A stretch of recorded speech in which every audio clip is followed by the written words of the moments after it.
앞에 설명을 적어놓은 것을 한번 먼저 설명하고 시작하겠습니다. 성령에 대한 교리가 중요한 것이 이제 삼일체 하나님이 중요하고, 그 다음에 성령도 인격하신 하나님이시다는 거 중요하고, 그 다음에는 이제 우리에게 실제로 성령을 우리가 기도할 때 어떻게 구해야 되는가 하는 것이 이제 성령론의 중요한 원리들입니다. 중요한 원리들. 그래서 이제 크게 보면 두 가지 흐름이 있는데, 성경 전체를 해석할 때도 보면 세계적으로 많은 교파가 있지만은 크게 두 가지라고 그랬죠. 알미니안주의 관점으로 성경을 해석하는 방법이 있고, 아니면 이제 칼빈주의 방법으로 해석하는 방법이 있습니다.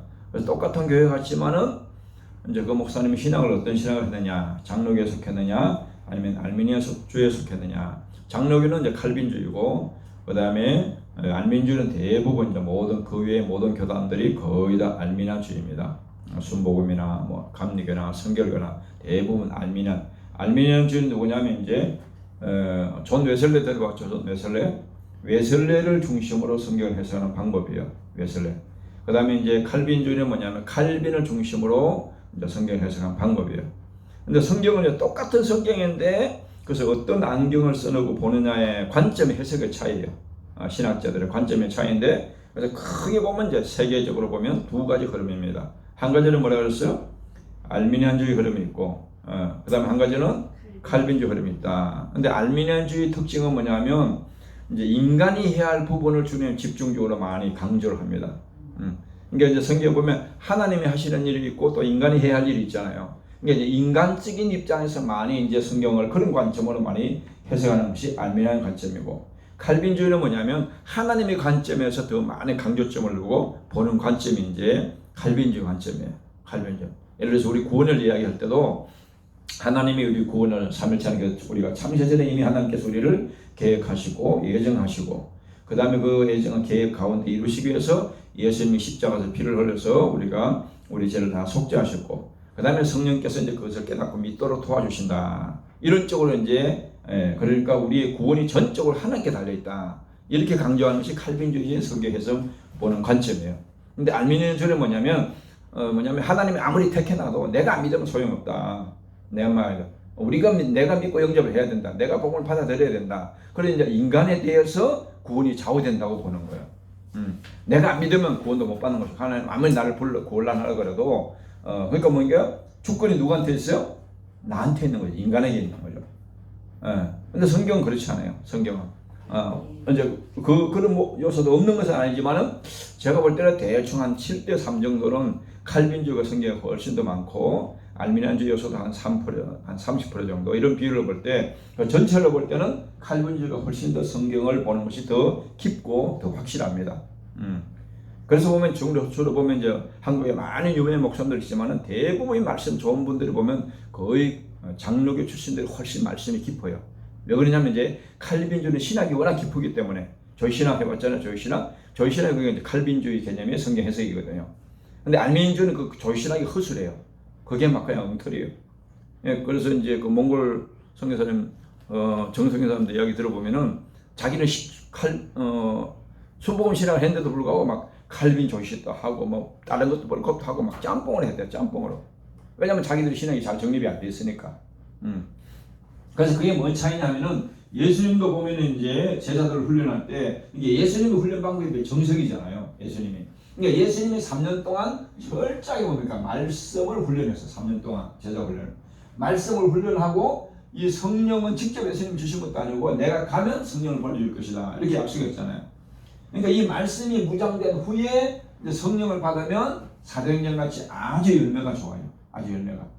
그래서 제가 이제 예수전도단 훈련을 받아보니까 예수전도단의 그 창시자가 이제 로렌 커닝햄인데, 그 할아버지가 미국에서 이제 순회 전도자였어요. 그러니까 버스를 대질해가지고 어떤 예를 들면 뭐 서울에서 막 복음을 전하고 나서 또 다른 도시로 부산에 가서 또 막 복음을 전하고 이런 식으로 미국 전역을 다니면서 순회 전도하는 분인데, 그분도 원래 오순절 계통이에요. 오순절. 그러니까 순복음이나 신학적으로는 뿌리가 같은 거예요. 미국의 오순절인데, 그런데 저도 이제 청년 때 순복음도 다녀봤고 했기 때문에 왜 제가 궁금한 것이 뭐냐면 예수님을 훈련받기 전에는 왜 똑같은 성령론인데 예수님을 훈련받은 사람은 그렇게 신앙이 성숙하고 믿음이 잘 살았는데 왜 이게 순복음교회 성도들은 맨날 그냥 자기밖에 모르고 신앙이 그냥 차라질 않을까? 그게 굉장히 궁금했어요. 똑같은 성령론을 배웠는데 왜 그럴까? 뿌리가 같은데. 근데 나중에 보니까 제가 가서 보니까 이해가 됐어요. 왜냐하면은 예수는 아침에 딱 눈 뜨면 뭐 하느냐? 말씀 묵상부터 해요. 말씀 묵상. 큐티부터 해요. 네, 큐티가 내가 큐티하고 그 다음에 이제 속으로 모여갖고 큐티를 서로 나눕니다. 나눠요.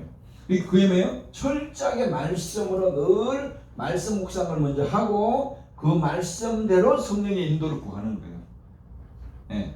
그러니까 이제 이 사람들은 굉장히 그래서 아무리 막 성령의 음성을 듣고 주님의 음성을 들어도 이게 말씀이 철저하니까 말씀을 철저히 묵상하니까 이게 말씀에 어긋난 것이냐 어긋나지 않은 것이냐 말씀에 맞는 것이 점검이 되는 거예요.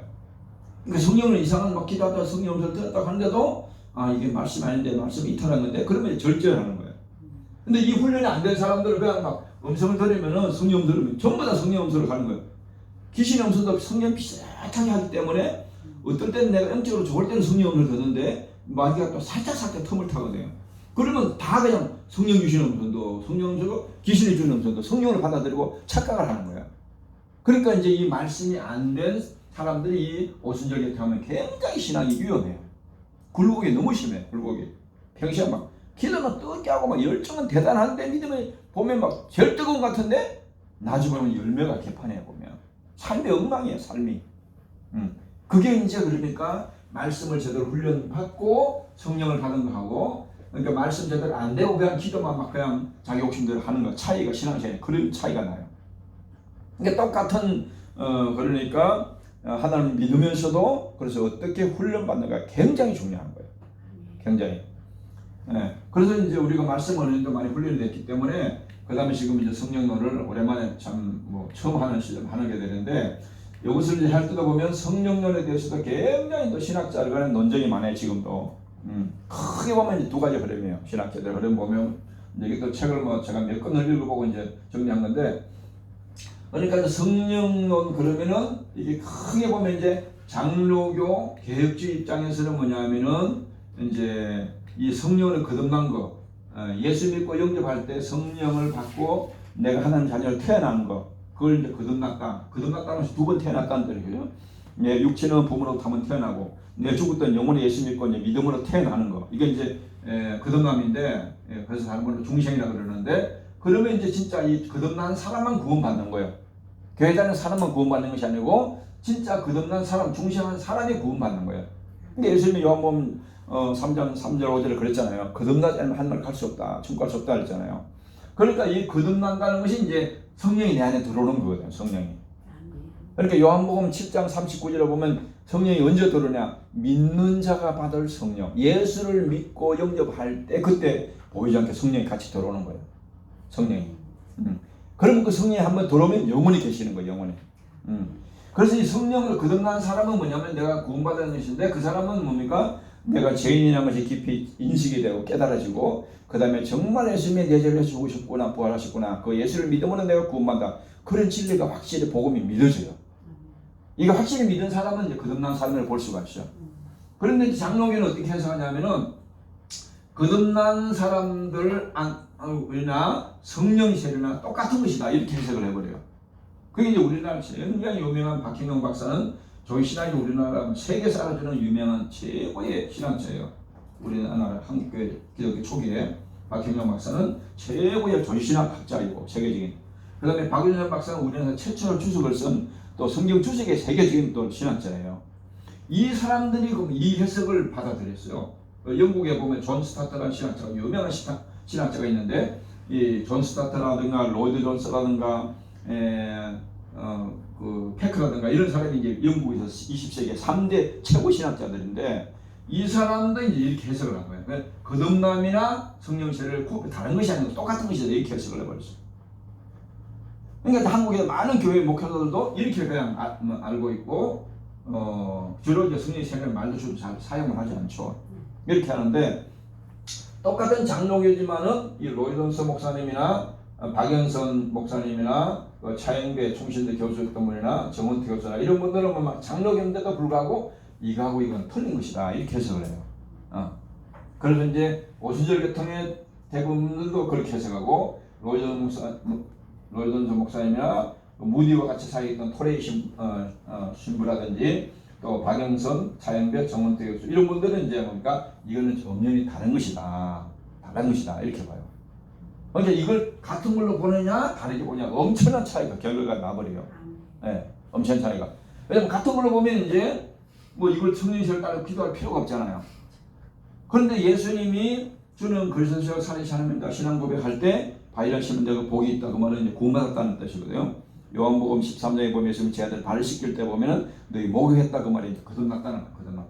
거듭났으니까 성령을 받았는데도 불구하고 다시 예수님께서 누가복음 23장 49절이라든지 사도행전 1장 4절을 보면 내가 가서 아버지 약속한 것을 보내줄 테니까 너희가 지금 말씀은 엄청나게 많이 3년 동안 배웠지만 이거 가지고 너희가 사역을 제대로 할 수 있는 것이 아니다.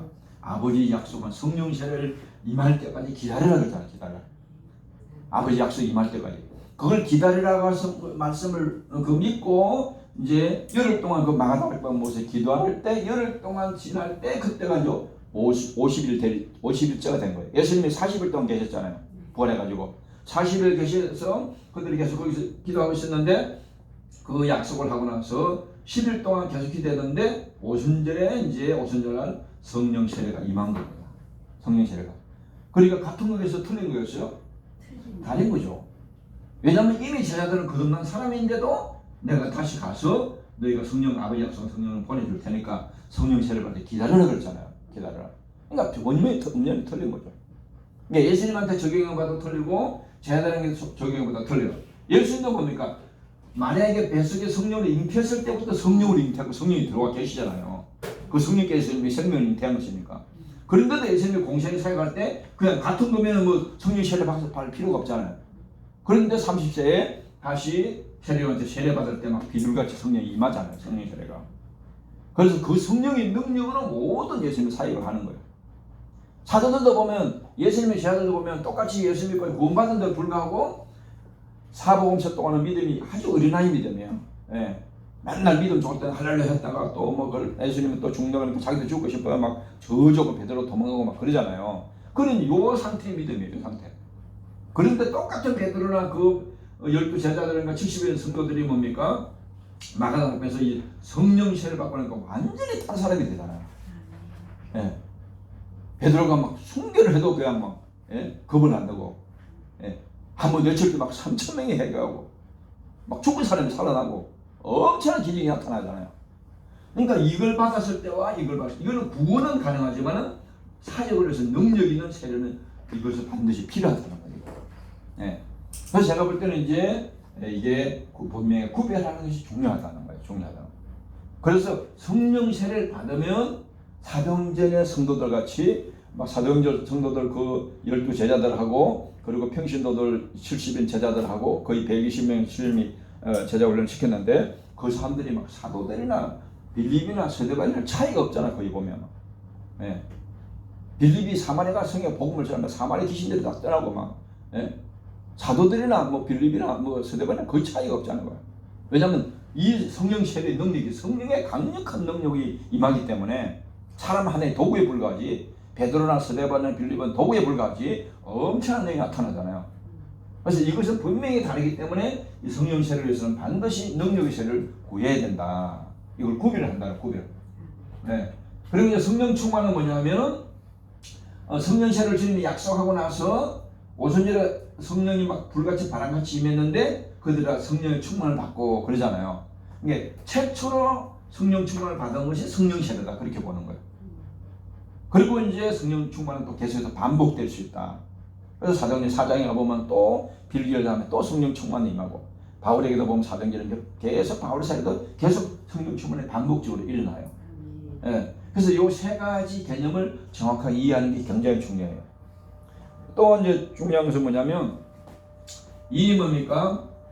이렇게 같다고 해석하는 분들은 주로 뭐냐면 그럼 이제 초자연적으로 초대교회를 처음에 이 지상의 신학교회를 세우기 위해서 그때 이제 초자연적 은사가 막 귀신 쫓아나고 병이 치료되고 막 기적이 나타나고 이런 그때만 초자연적 은사가 나타나고 이제 끝난 것이다. 오늘날 이 시대에 이런 기적과 느낌이 나타나는 게 아니다. 이렇게 보는 거예요. 그래서 해석을. 그러면 이게 이제 맞을 수도 있고 틀릴 수도 있다. 이게 맞을 이 사람들이 맞을 수 있고 이 사람은 둘 중에 하나겠죠. 근데 만약에 이게 틀렸다고 한다고 합니까? 그는 성령의 역사를 제한하고 소멸하고 근심시키는 큰 죄를 짓게 되는 거예요. 예. 그래서 제가 볼 때는 이것이 훨씬 더 성경적이다. 이렇게 보는 겁니다. 이렇게. 그래서 뭐 평생 교회 다녀도 이렇게 구분 안 해주고 뭐 이렇게 한 번도 못 듣고 그냥 지하철 하는 사람이 많아요. 대부분. 예. 왜냐면 목회자들도 신학교에서 성령론을 강의를 안 해요. 그 7과목 안 해요. 종말론까지만 강의를 대부분 하고 그리고 성령론에 대해서는 목회자 자신이 연구를 하지 않으면은 책을 보고 연구를 하지 않으면 대부분 거의 뭐 신학교에서 이걸 강의를 안 해요. 그러니까 목회자들도 그냥 확실하게 정립이 안 된 거죠. 예. 그래서 이제 또 이 고신대 교수 같은 경우가 안영국 교수가 있는데 안영국 교수가 그분이 제가 보니까 정립을 잘 한 것 같아요. 안영국 교수가. 안영국 교수가 뭔 이야기를 하냐면은 이렇게 했기 때문에 엄청난 성령세례 축복을 놓쳤다는 거예요. 그래서 그 성령의 그 무한한 능력을 주시는 그런 성령의 약속이 있는데도 불구하고 신자들이 연약한 신앙을 생각하면서 세상에 너무 능력 있게 희미한 그냥 빛을 그리면서 신앙생활하는 사람들이 대부분이 왜 그러냐? 이걸 몰라서 그렇다. 예. 이걸 제대로 알고 이 성령세례를 받으면 초대교회 같은 그런 능력이 나타날 수 있는데 이런 엄청난 축복을 놓쳤다는 거예요. 그래서 이 성령론을 제대로 정립하는 것이 너무너무 중요하다는 거예요. 너무너무. 그래서 우리가 이것을 알고 이제 구하는 것이 너무너무 중요하고 그 다음에 또 보면 이제 여기는 보면 여기 초자연적인 역사가 이제 초대교회 때까지 끝났다는 겁니다. 예, 지금은 안 일어난다는 거예요. 지금 교회에서 기도해도. 근데 여기는 이제 초자연적에서 지금도 계속 된다고 보는 거예요. 그러니까 지금도 예를 들면 우리가 지금도 마귀와 싸워서 그 영혼을 지금 마귀가 붙잡고 있는 영혼을 싸워서 마귀를 쫓아내야 그 영혼을 구원할 수가 있고, 예? 또 얼마나 많은 병자들이 기도해서 기도가 났고 기적이 나타납니까? 이것이 이제 기적에서 나타나야지. 주님 오실 때까지 나타나야 되지. 이게 그때로 끝났다 그러면 어떤 식이 되겠어요? 그러면 우리 힘으로 그냥 마귀와 싸워야 되고, 예? 우리 힘으로 신앙생활 하려면 얼마나 힘들겠어요? 예? 말이 안 되는 거죠. 예? 그때도 교회 세울 때 이런 능력이 필요했다면은 지금도 계속해서 그런 능력이 필요하다는 겁니다. 그렇게 보는 것이 더 제가 볼 때는 훨씬 더 성경적이다 하는 겁니다. 그래서 이 핵심을 잘 알고 이제 우리가 내가 이 단계를 통과했는지 통과했으면 이걸 구하면 안 되고 이제 이걸 계속 구해야 되는 거예요. 이것이. 그래서 이것이 구하면 그러면 나 자신도 확실히 알게 되고 또 많은 사람들이 알 수 있을 정도로 확실한 증거가 체험이 나타나요. 이거는 강력한 체험이에요. 강력한. 그래서 교회 역사 보면 이제 로이언스 목사님 이런 분들이 이제 보면 그런 그 교회 역사의 무디라든가 뭐 찰스 핀이라든가 막 전 세계를 막 복음을 막 뒤집었던 그런 엄청난 기적을 일으켰던 사람들을 보면은 이런 엄청난 말할 수 없는 막 황홀경에 빠지다든지 하나님의 성령이 붙잡혀가지고 그런 체험들을 다 이야기해요 보면. 그래서 이 강력한 성령 체험했던 경험들이 교회 역사를 움직였던 뭐 메세르라든지 뭐 이런 사람들 보면 대부분 뭐 조지 히필드라든지 그런 사람들 대부분 이 체험을 이야기합니다. 예. 그러니까 이것을 구분하는 것이 제가 볼 때는 훨씬 유익하다. 예. 그래서 이것을 이제 핵심적인 것만 딱 이렇게 구분하고 하시면 되겠습니다. 기도할 때 6장 성령 세례와 성령 충만 고린도 12장 13절에 보면 우리가 유대인이나 헬레인이나 종이나 자유자나 다 한 성령으로 세례를 받아 한 몸이 되었고 또 다 한 성령을 마시게 하셨느니라. 아멘. 성령으로 세례를 받았다. 그래서 성령 세례. 고린도 교회도 1번 성령 세례는 성령께서 능력으로 나를 덮는 것과 같다. 능력으로. 성령 세례는 우리에게 능력을 주신다는 겁니다. 주의 일을 할 수 있는 능력을 주신다. 주의 능력을. 그래서 사도행전 1장 5절에 보면 요한은 물로 세례를 베푸사 너는 몇 년 없다 성령으로 세례를 받으라 하셨느니라. 그러니까 성령에 이제 물로 세례 받을 때 어떻게 보면 침례 같은 경우 물속에 쑥 들어갔다 나오잖아요. 그렇지 완전히 성령에 푹 빠졌다 나오듯이 성령으로 완전히 충만하게 그러니까 세례를 주신다는 겁니다. 그러면 사도행전 1장 8절에 보면 오직 성령이 너에게 임하시면 너희가 권능을 받고, 그러니까 지금 제자들은 다 기본적으로 성령 받고 거듭난 사람이죠. 중시하는 사람들이죠. 구원받은 사람이죠. 그들에게 성령이 임함이 이것은 성령 세례를 가리킨다는 성령 세례. 성령 세례가 임하면 권능이 임한다. 엄청난 권세와 능력이 나타나. 예수님과 같은 권세와 능력이 나타난다는 겁니다. 권능을 받고 그 능력으로, 권세와 능력으로 예루살렘과 온 유대와 사마리아 땅까지 내 증인되리라 하시니라. 그래서 우리가 그냥 요 상태에서 복음을 전하는 사람하고 요 상태에서 복음을 전하는 하고는 엄청난 차이가 있어요. 베드로가 요 상태는 자기 믿음도 그냥 교훈시켰어요, 이때는. 그런데 성령 세례를 받고 나니까 베드로가 한 번에 치니까 3,000명이 해결잖아요. 예. 예수님도 그런 적이 없었어요, 예수님도. 그러니까 이건 뭐 대단한 엄청난 차이가 있는 거죠, 엄청난 차이가. 뭐 다이아몬드 폭탄같이 그냥 복음의 능력이 강력하게 나타나는 거죠. 예. 사도행전 11장 15절 16절에 보면 내가 말을 시작할 때 성령이 그들에게 임하시기를 처음 우리에게 하신 것 같이 하는지라. 처음 우리에게 하신 것 같이 하느냐. 그 말은 그 오순절 때 막 성령 세례 임했듯이 그렇게 똑같이 임했다는 겁니다. 내가 주의 말씀에 요한은 물로 세례를 베풀었으나 너는 성령으로 세례를 받으라 하신 것이 생각나노라.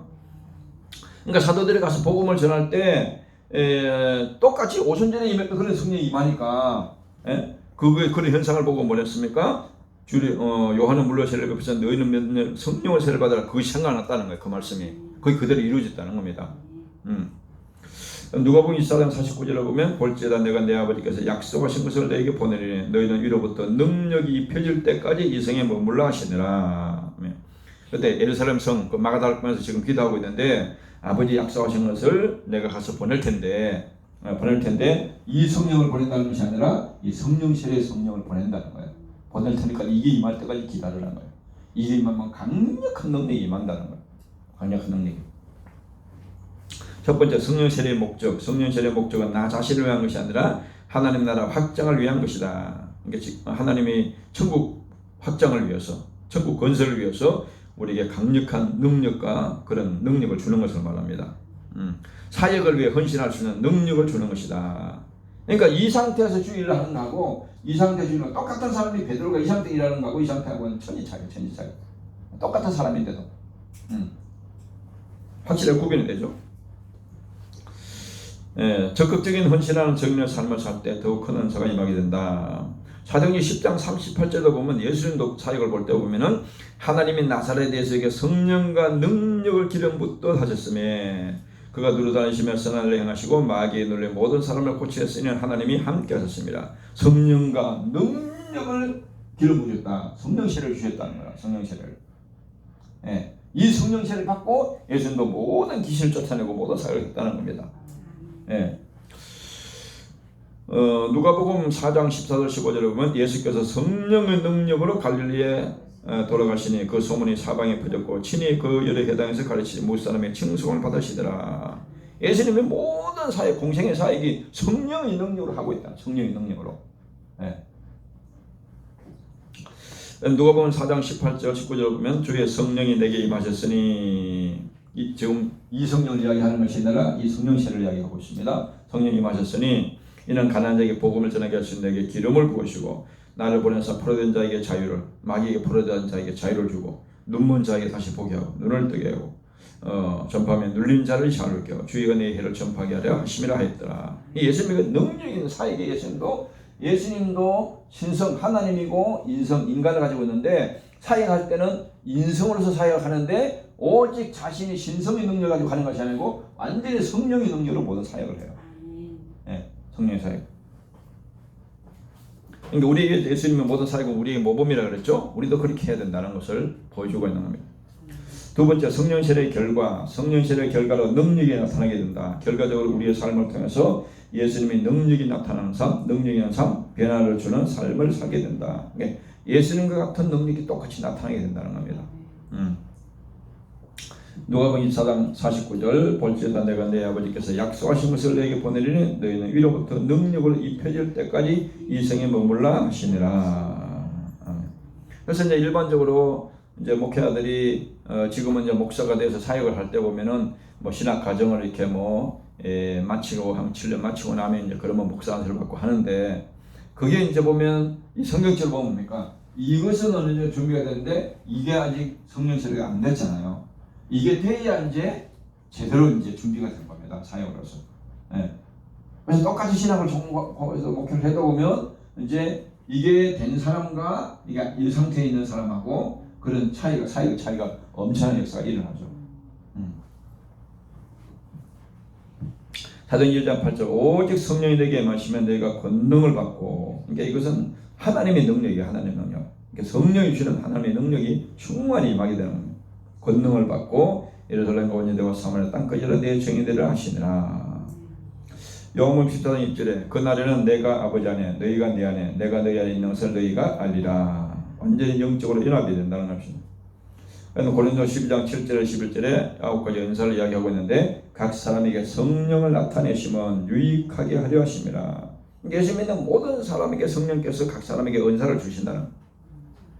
어떤 사람은 성령을 말하면 지혜의 말씀을, 어떤 사람은 같은 성령을 따라 지식의 말씀, 다른 사람은 같은 성령으로 믿음을, 어떤 사람은 한 성령으로 병 고치는 은사를, 어떤 사람에는 능력 행함을, 어떤 사람은 예언함을, 어떤 사람은 영들 분별함을, 다른 사람이 각종 방언 말함을, 어떤 사람에는 방언들 통역함을 주시나니 이 모든 일은 같은 한 성령에 의해서 그 뜻대로 각 사람에 나누어 주시는 것이니라. 그래서 이제 하나님 나라 사역을 할 수 있도록 사명을 감당할 수 있도록 그 사람에 맞는 은사를 성령께서 주신다는 겁니다. 그래서 이제 우리가 이 주의를 할 때도 내가 받은 은사가 무엇인가를 빨리 깨닫는 것이 굉장히 중요해요. 네. 그걸 빨리 발견하면 그것으로 사용할 때, 예를 들어서 이제 우리 몸을 보면 몸은 하나인데 우리가 지체가 많잖아요. 뭐 눈이 똑똑하다고 내가 숨 쉴래. 너는 눈 역할을 해. 그러면 그게 얼마나 힘들겠어요. 예. 눈은 보는 것이 온 지체 중에서 최고로 탁월한 기능을 가지고 있잖아요. 코는 숨 쉬는 것에 제일 탁월한 기능, 귀는 듣는 것에 제일 탁월한 기능이죠. 그와 마찬가지로 은사를 골고루 줬다는 거야, 사람마다. 네. 그다음 베드로의 경우도 보면 성령 세례 받기 전에, 그러니까 이 상태에 머무르실 때 사복음, 요거는 사복음 신앙의 수준에, 이런 사도행전 성경의 신앙의 수준이고. 세례 받기 전에 갈릴리 해변에 다니다가 두 형제고 베드로 하는 시몬과 그 형제 안드레가 바다에 그물 던진 것을 보시니 그들은 어부라. 아멘. 예수님이 이제 원래 직업이 어부였는데 그들을 불러줘. 예수님이 제대로 부릅니다. 그러고 나서 이제 어느 정도 훈련을 하니까 그들이 이제 예수님에 대한 믿음이 생겨가지고 예수님이 점검을 해보죠. 중간에 이제 테스트를 해봅니다. 나를 어떻게 알고 있느냐 테스트 해보는데 시몬 베드로가 대답을 주는 그리스도 살아계신 하나님의 아들이시니다. 그렇게 고백하죠. 신앙 고백을. 그러니까 이제 예수님이 합격을 합니다. 합격. 야, 바이나 시몬 내가 복이 있다. 이걸 내게 알기는 해주기 안 돼요. 하늘에 계신 아버지다. 확실하게 예수님의 복음에 대해 핵심을 깨달은 거잖아요. 예. 그래서 신앙 고백해서 이제 구원을 받은 겁니다. 그러면 이제 충신한 거예요. 충신. 구원을 받은 거예요. 베드로에 대해 내가 주와 함께 죽을지언정 주를 분하지 않겠나이다 하고 모든 제도 그와 같이 말하니라. 쟤들이 예수님이 이제 십자가 앞두고 내가 죽는다 그러니까 다 큰 소리 칩니다. 예? 내가 죽더라도 주님을 부인하지 어떻게 내 스승을 배반하겠습니까? 그렇게 큰 소리를 빡빡 쳤는데 막상 주님이 십자가 딱 달린다 그러니까 막 36개 할 때는 다 도망가고 없어요. 다 도망가고. 마태복음 26장 74절 45절을 보면 그가 저주하여 하며 명시하되 나는 그 사람을 알지 못하노라 하니 곧 닭이 울더라. 이에 베드로가 예수의 말씀에 닭 울기 전에 내가 3번 나를 부인하시며 생각해서 밖에 나가서 심히 통곡하니라. 아멘. 예수님 저 보고 있는데 그렇게 저주를 한 거예요. 예수님 보고 있는데. 예. 이게 이제 성령 세례 받기 전에 요수전의 베드로의 믿음이에요. 예수님이. 예. 그런데 성령 세례를 받은 후에 어떻게 변화가 되느냐? 사도행전 2장 4절에 이제 성령 세례를 받고 성령 충만을 받고 나니까 그들이 다 성령의 충만을 받고 이게 마가다락에 있던 120명 성도들이 다 성령 충만을 받고 성령의 말하심을 따라 다른 언어로 말하기를 시작하니라. 이제 성령 충만이 제일 최초에 임한 것이 성령 세례라고 그랬죠. 제일 최초에 처음으로 임한 성령 충만. 그 다음에 사도행전 3장 6절에 보면 베드로가 이르되 은과 그만 내게 꺼내 내게 있는 것을 내게 주니 나사렛 예수 그리스도의 이름으로 걸으라 하고. 이 성령 세례를 받고 나니까 예수님의 능력이 100% 믿어지는 거예요. 예수님의 이름으로 다 된다. 예. 예수님의 이름이면 하늘과 땅의 모든 것이 다 이루어진다는. 그게 100% 믿으시는 거예요. 조금 더 의심이 안 되죠. 네.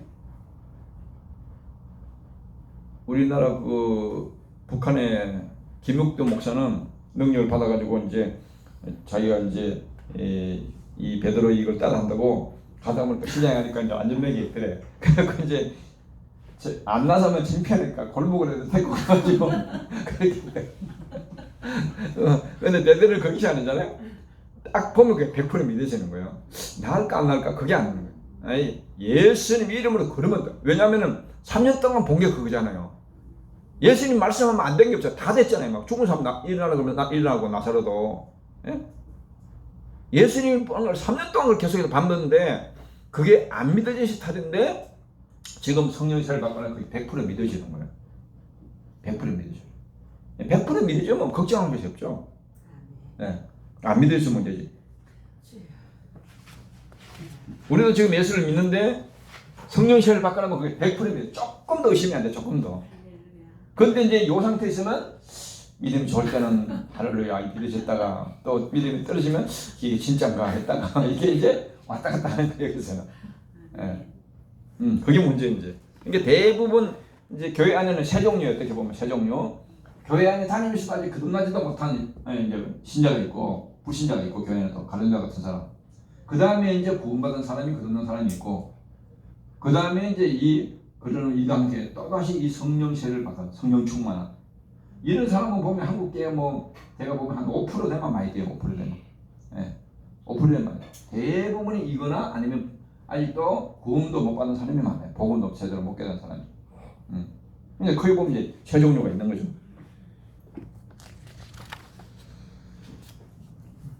오순절에 성령 가면 최초의 사건이므로 안수할 사람들이 없었습니다. 베드로, 요한이 사마리아에서 빌립의 전도를 받은 사람들에게 성령세를 받기 위해 안수기도를 했습니다.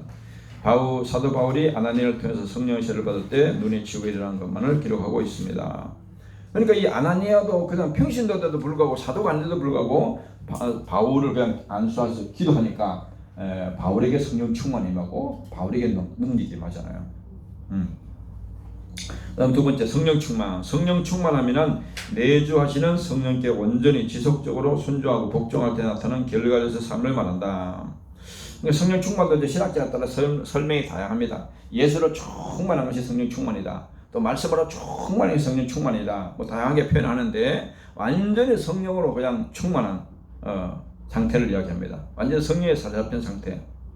그러니까 내 생각과 내 감정과 의지가 그 인본주의가 완전히 그냥 완전히 십자가를 못 박히고 완전히 예수 생각으로 충만한 상태예요.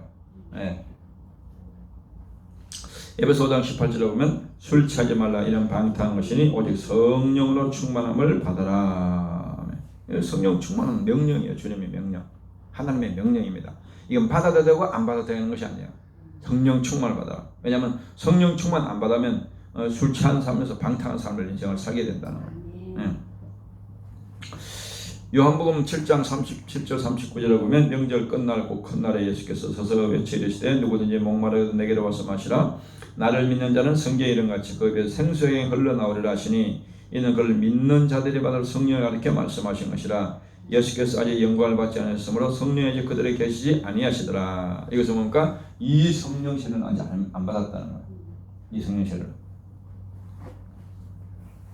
그래서 성령 충만하면 이제 내 자신이 변화되는데 내 마음, 내 인격이 변화되는데 오직 성령의 열매는 사랑과 희락과 화평과 오래 참음과 자비와 양성과 충성과 온유와 절제니 이 같은 것을 금지할 법이 없느니라. 이게 성령의 9가지 열매가 성령의 인도를 순종할 때 나타나는 결과로 나타난 열매인데 이게 바로 예수님은 100% 이 열매가 맺는 분입니다. 예수님. 그러니까 우리가 예수님을 닮는 만큼 이 성령의 열매가 맺히게 되는 겁니다. 에스겔 47장 1절에 보면 그가 나를 데리고 성전 문에 이르시니 성전의 앞면이 동쪽으로 향하는데 그 문지방 밑에서 물이 나와 동쪽으로 흐르다가 성전 오른쪽 제단 남쪽에서 흘러내리더라. 아멘.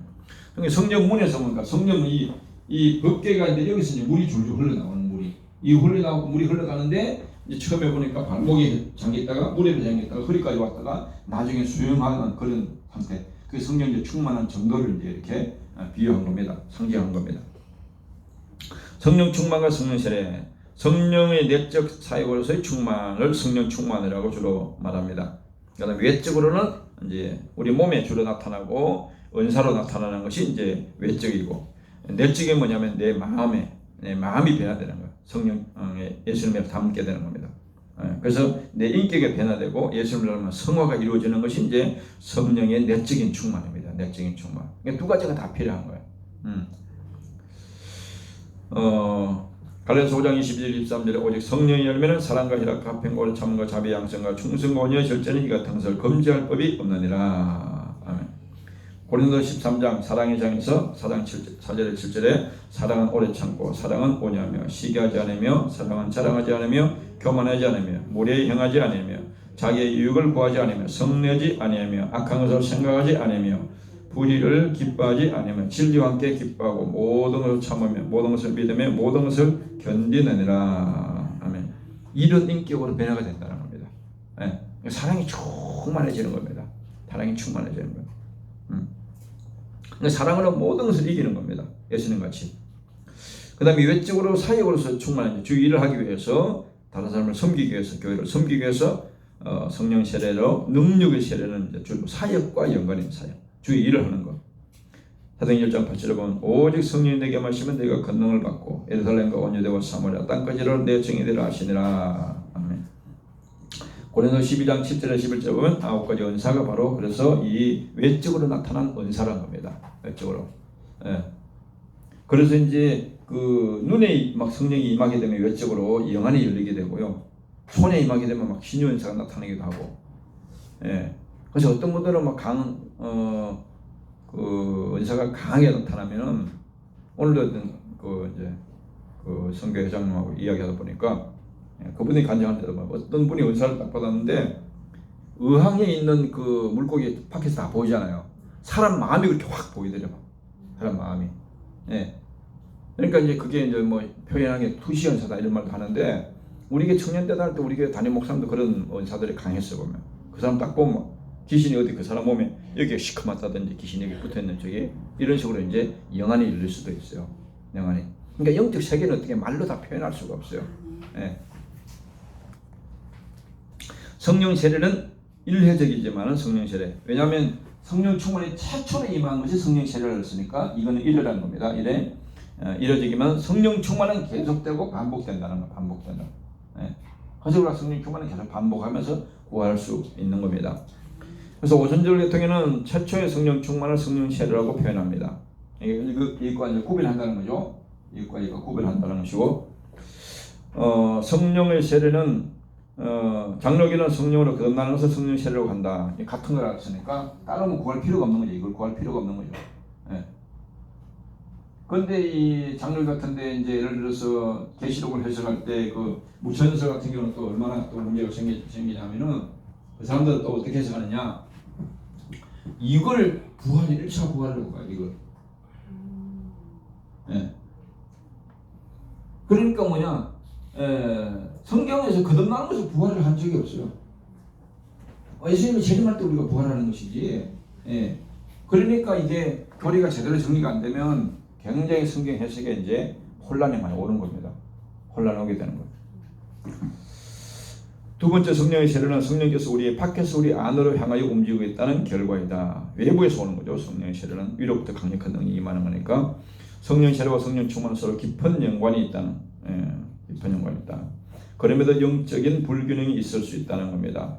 그러니까 말씀으로 이게 잘 정리가 안 된 사람들은 계속 혼란을 일으킬 수 있다는 거예요.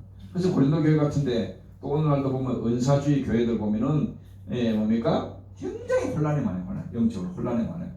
미혹이 많이 되고 성령 은사 받았는데 귀신이 많이 역사하고 이런 것이 뭐냐면 이런 이제 말씀으로 무장이 안 되면 분별이 안 되는 분별이. 그래서 그런 사람은 차라리 안 받는 게 나아요. 은사를.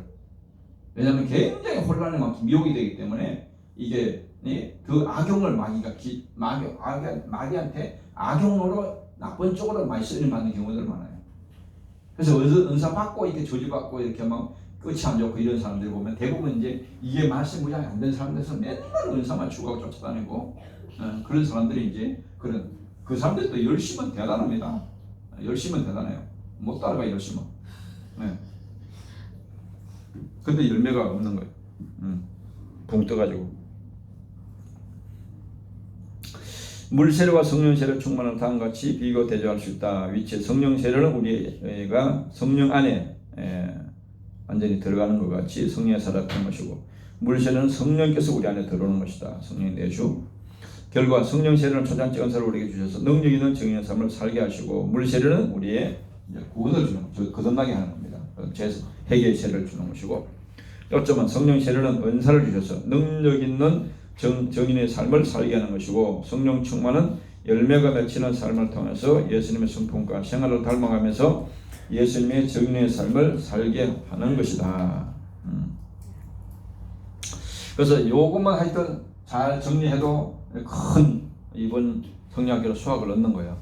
수학을 얻는 거예요. 내가 어디를 붙들고 기도해야 되는가. 그러니까 뭐 이 같은 사람들은 이걸 기도할 이유도 없고 기도할 필요도 없잖아요. 그러면 뭡니까? 이런 축복을 하나 받을 수 없는 거예요, 평생 동안. 그러니까 이게 분명히 구별되어 있다는 것을 알고, 이 세례가 임하면 한번 나도 따라합시다. 나도 사전의 성도가 될 수 있다. 나도 빌립과 스데반이 될 수 있다. 돌마다 죽으면서도 그냥 스데반이 막 얼굴에 천사같이 빛이 나오고 그러잖아요. 그게 가능해진 겁니다. 내 능력으로 가는 것이 아니라 완전히 성령의 능력에 사로잡히는 겁니다. 그러면 숭배도 막 두려워하지 않고 하여튼 스데반같이 그런 위대한 삶을 살 수가 있습니다. 주여 감사합니다. 오늘도 성령에 대한 진리를 잘 깨닫고 바르게 정립되게 해주시고, 그 진리의 말씀을 의지해서 기도할 때 우리에게 필요한 성령의 은혜가 임하게 하여 주시옵소서. 거듭남의 중생의 은혜가 임하게 해주시고, 또 중생한 자들에게는 성령 세례가 임하도록 주님 축복하여 주시옵소서. 그래서 사도의 역사가 그대로 우리 삶 가운데 경험되고 체험되게 하여 주시옵소서. 예수님 이름으로 기도합니다. 아멘.